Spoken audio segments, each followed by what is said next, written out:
Nagsimula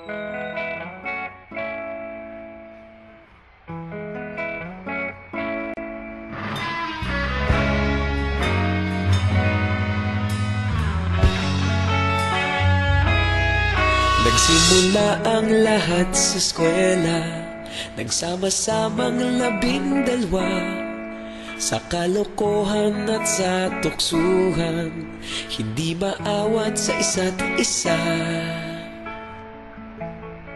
Madalas ang standby sa cafeteria, isang barkada na kay saya.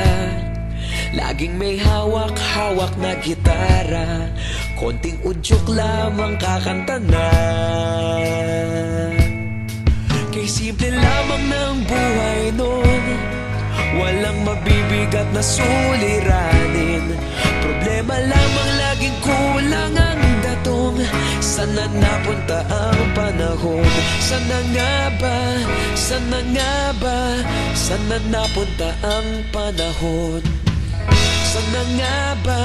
Sana nga ba? Sana napunta ang panahon? Sa unang ligaw kayo'y magkasama, magkasabwat sa pambobola. Walang sikreto kayong tinatago, okay sarap ng samahang barkada. Nagkawatakan na sa kolehiyo, kanya-kanya na ang lakaran. Kahit minsanan na lang kung magkita, pagkakaibigay hindi nawala. At kung saan na napadpad ang ilan, sa dating eskwela meron din naiwan. Meron pa ng mga ilang nawala na lang, nakakamiss ang dating samahan. Sana nga ba? Sana nga ba? Sana nga bang barkada ngayon? Sana nga ba? Sana nga ba? Sana nga bang barkada ngayon?